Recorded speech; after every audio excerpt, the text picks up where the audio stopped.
La Facultad de Ciencias Sociales y Humanidades y Radio Universidad presentan Umbrales.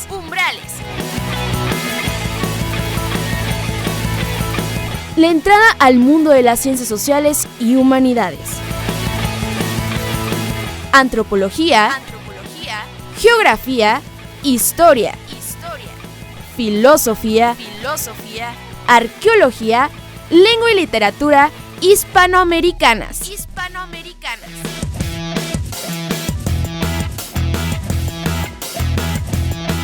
Te invitamos a que compartas con nosotros nuestro quehacer cotidiano.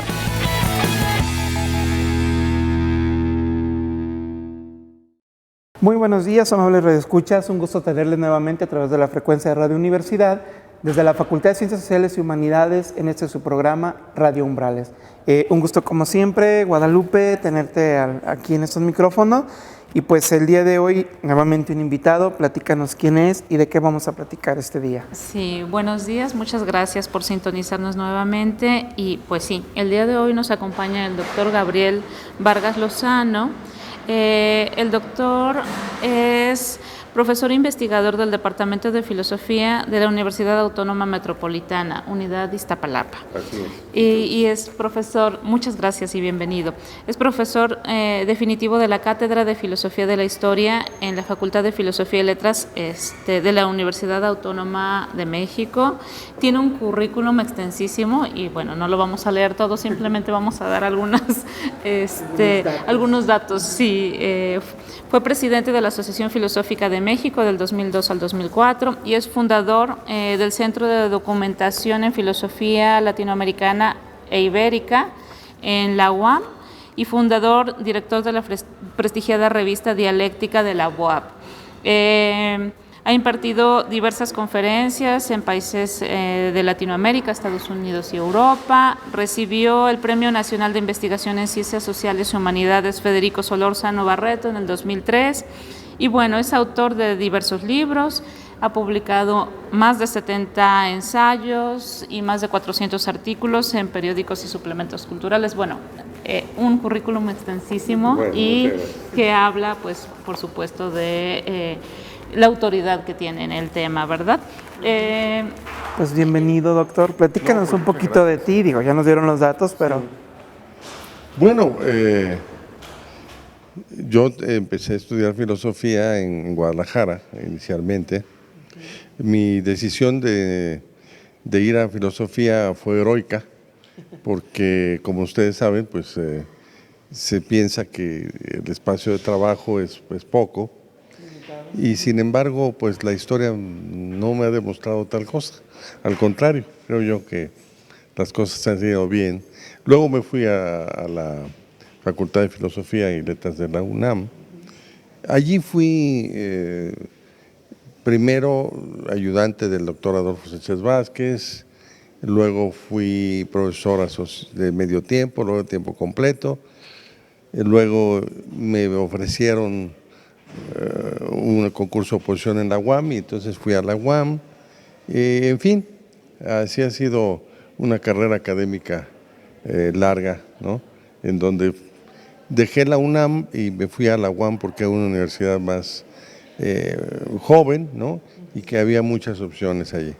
Allí fui jefe del Departamento de Filosofía y fundé este Centro de Documentación en Filosofía Latinoamericana e Ibérica, con varios propósitos.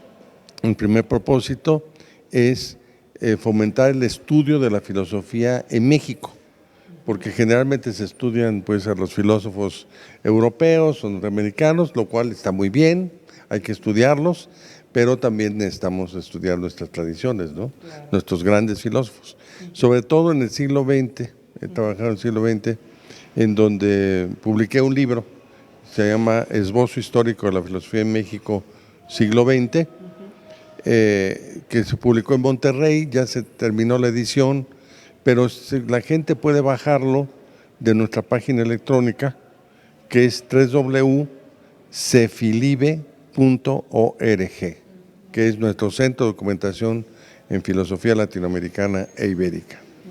Bueno, de ahí puede bajar ese libro.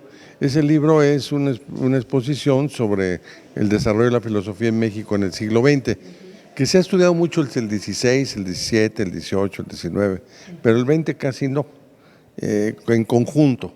Sí, ciertas personalidades, que en México ha habido grandes pensadores y muchas veces los estudiantes saben más de Kant que de José Gauss, por ejemplo, o de que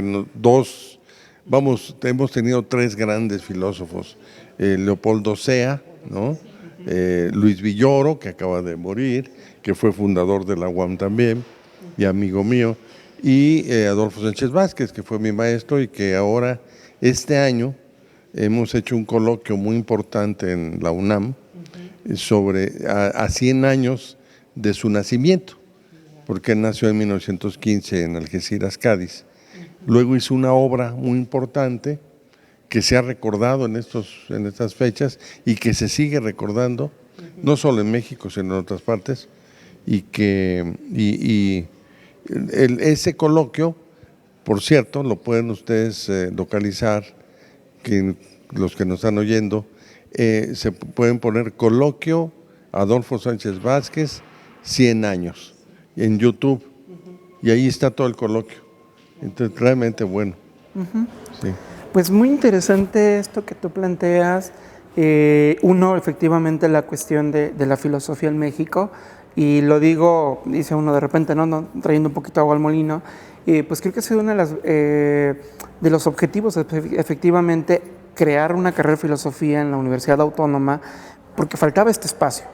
Y faltaba este espacio además para dar a conocer toda esta trayectoria efectivamente de pensadores a lo largo del siglo XX, sobre todo lo menciona. Y bueno, de ahí nos lleva como que a un siguiente tema que me permito, es el motivo 1 de tu conferencia y es lógicamente el título de este libro, ¿Filosofía para qué? Claro.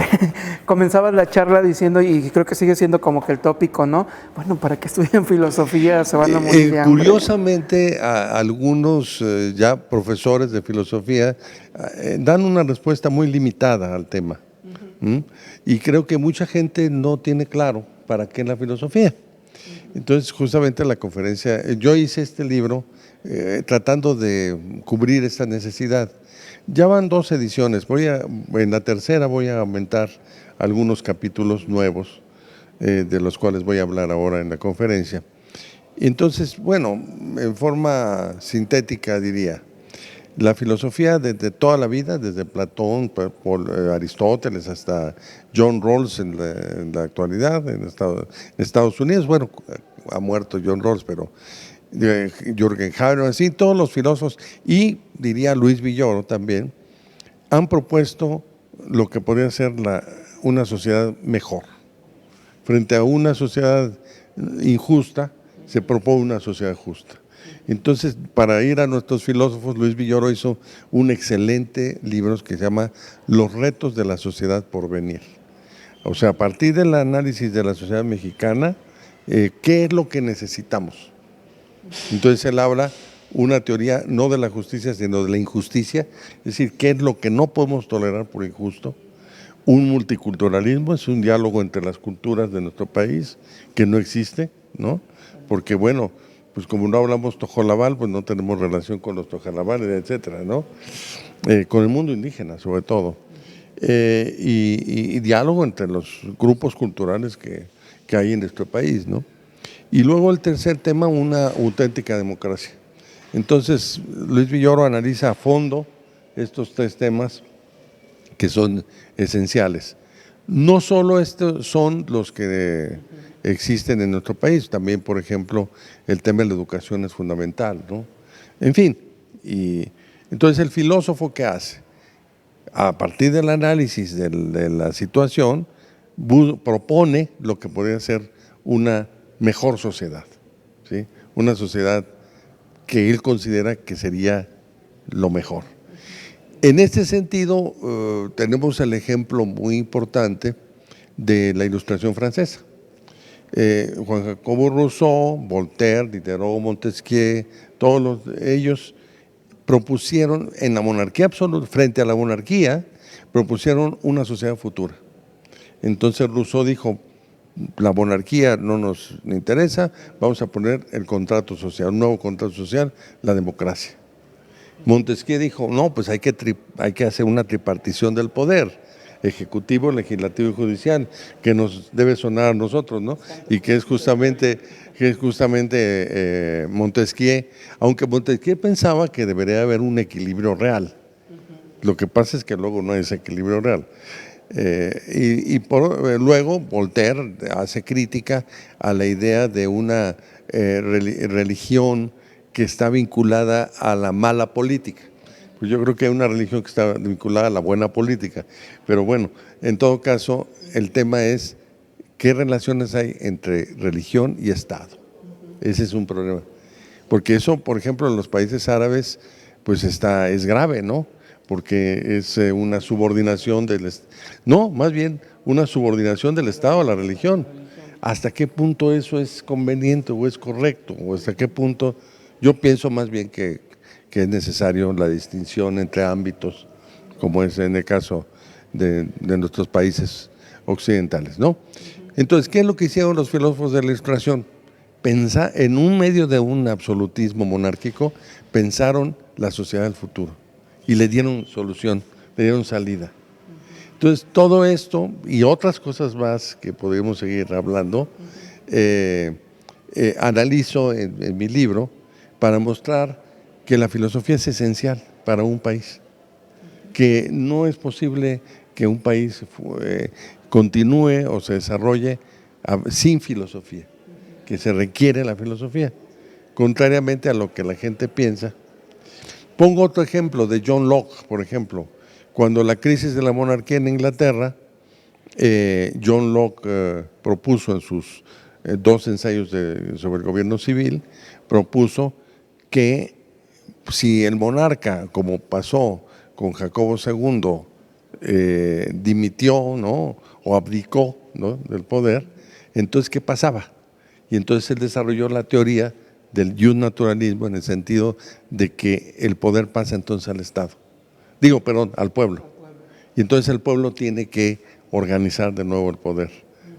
En fin, o sea, todos los filósofos, si analizamos la historia de la filosofía, vamos a encontrar que los filósofos han propuesto ideas sobre la sociedad en que se vive.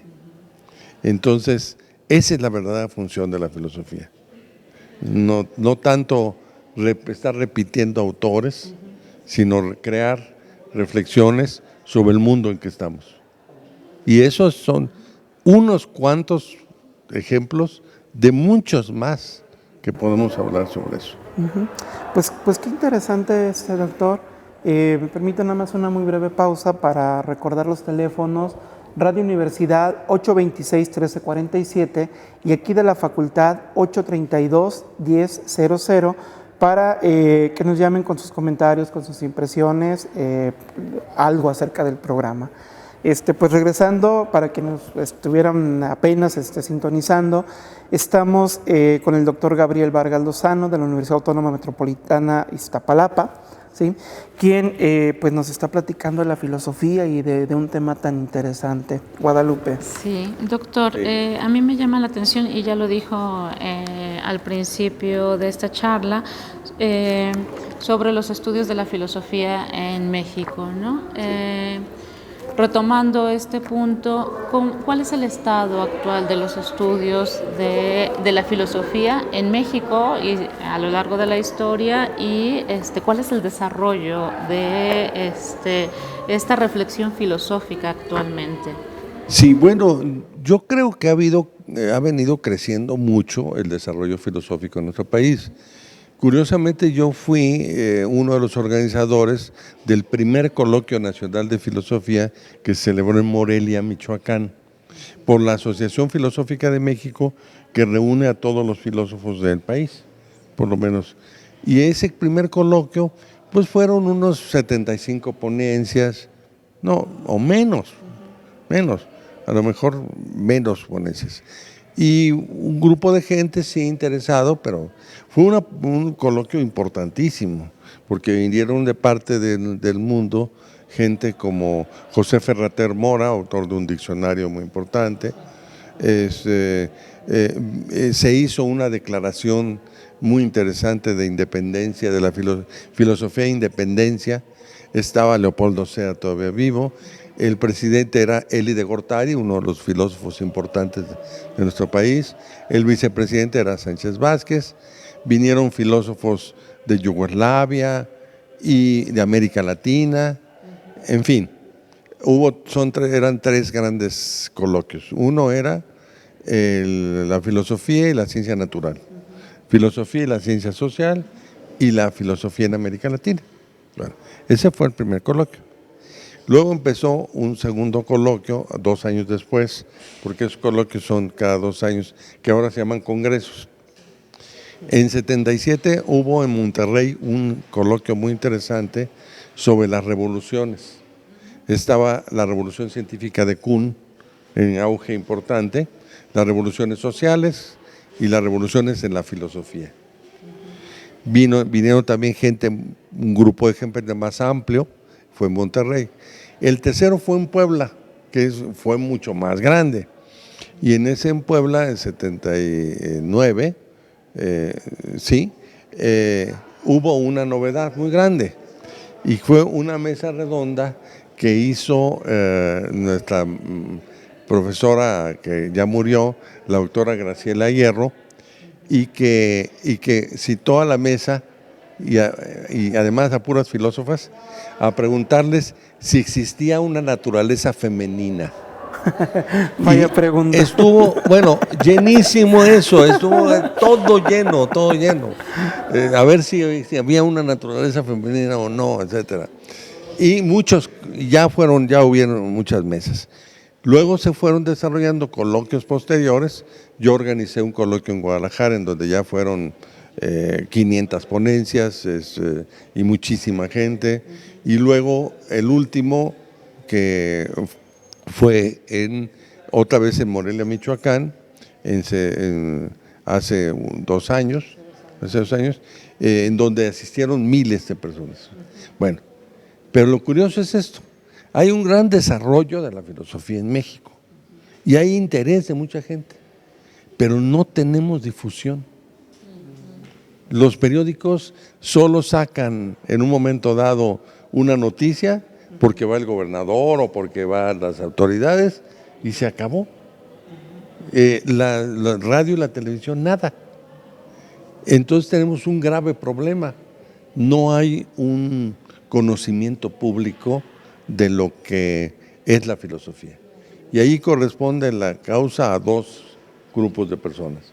Los medios de comunicación que no les interesa para nada la filosofía y que dicen, digamos, autoritariamente dicen que todo el mundo les apaga la televisión cuando ocurre algo así, aunque no creo que sea cierto, pues depende de cómo se presente. Y nosotros también tenemos la culpa. No hemos hecho la difusión necesaria y suficiente de qué importancia tiene la filosofía, qué significado tiene, etcétera, y por eso de ahí mi libro. Pero no solo mi libro, sino que yo propicié junto con la UNESCO nos dio la primicia de publicar este libro, Filosofía, Escuela de la Libertad, que por cierto también pueden bajar de nuestra página www.cefilibe.org. ¿Qué es este libro? Este libro es el análisis de cómo en el mundo se desarrolla la filosofía, no solo en las facultades, sino en todas las universidades, no solo en las universidades, sino en la vida pública. Es decir, la filosofía para todos, que es contraria a la tesis elitista de que solo la filosofía para unos cuantos que... Miren, ahí hay un problema, hay dos problemas. El problema es evidente que una investigación de un alto nivel, científica o teórica muy alta, pues es de unos cuantos enterados. Pero esos cuantos enterados, tanto en la ciencia como en la filosofía, tienen el deber de decir a la gente qué es lo que están haciendo y para qué. ¿Qué es lo que ocurre un poco en la ciencia? Un poco más. Pero en la filosofía no ocurre nada. A la gente no se le dice por qué es importante la filosofía, qué función tiene, cómo puede acceder a la filosofía, y la tesis principal de Antonio Gramsci: todos pueden ser filósofos. Aunque decía que todos eran filósofos, pero yo creo que yo la modifico diciendo, efectivamente, todos pueden ser filósofos. Es más, la filosofía les puede servir a los individuos para establecer, ser conscientes de su existencia y orientarla adecuadamente, y por eso es necesario que en las preparatorias, y más allá, aquí en este libro se habla de cafés filosóficos. En Francia hay varias escuelas de difusión filosófica pública, muy importante. Digamos, ahí nos ganan en lo que sería la difusión de la filosofía. Aquí falta. Entonces, por eso, pues nuestros esfuerzos para que la filosofía sea, que la gente descubra la importancia de la filosofía. Y les voy a decir otras cosas. Por ejemplo, pues todo el mundo tiene problemas de tipo ético, ¿no? Y requiere la ética para resolverlos. Y más, hay toda una problemática que voy a hacer un capítulo especial de esta nueva teoría, de esta nueva ciencia, que es la bioética. La bioética es fundamental para nuestra actualidad. Y la gente requiere mucho el análisis de la bioética. ¿A qué nos referimos? Bueno, pues a todo lo que es las ciencias de la vida, los transgénicos, ¿no? La cuestión de la muerte asistida, del aborto, los problemas de la vida cotidiana. Nosotros en la vida cotidiana tenemos problemas que son también filosóficos. Clonación, y no solo clonación, sino ya pensemos en clonación no solo de órganos, sino de seres humanos. Allá tenemos que pensar eso, ¿no? Y orientarnos en la vida. O sea, la idea es que la filosofía es esencial y central para todos. Y claro, habemos unos que nos dedicamos especialmente a ello y podemos meternos en unas profundidades y honduras que también pueden ser explicadas ante la gente. O sea, nada deja de poder ser explicado. Como en la ciencia.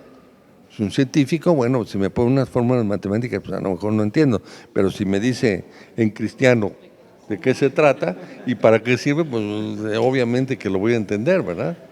Entonces, por eso entonces la UNESCO lanzó, y eso aprovecho para decirlo, el tercer jueves de cada año del mes de noviembre se celebra el Día Mundial de la Filosofía.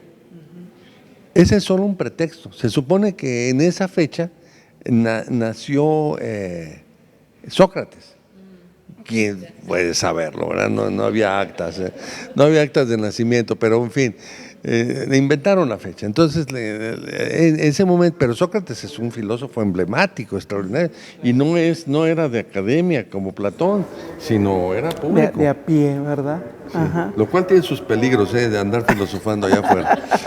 Y entonces se celebra ese día, y yo los invito a que ese día se reflexione sobre los problemas filosóficos de la gente. Claro, también nos podemos dar el lujo de analizar a Nietzsche, a Wittgenstein, a Heidegger y a Hegel, también, ¿no? Digo, nada, o sea, como lo casero. 50 y 50, ¿no? Claro. Pues muchas gracias, doctor. Desafortunadamente se nos termina el tiempo y últimamente nos quedamos cortos. Sí, es una invitación muy rica y yo simplemente mencionarlo. Ahí está la página de internet, CEFILIBE, Centro de Documentación en Filosofía Latinoamericana e Ibérica. Sí. No hay pretexto para descargar materiales, para leer y para filosofar. Muchísimas gracias. Muchas gracias, un placer. A ustedes, muchas gracias. Gracias, hasta pronto. A ustedes. La Facultad de Ciencias Sociales y Humanidades y Radio Universidad presentaron Umbrales. Te agradecemos que nos hayas sintonizado y te invitamos a que nos acompañes la próxima semana a través de esta frecuencia.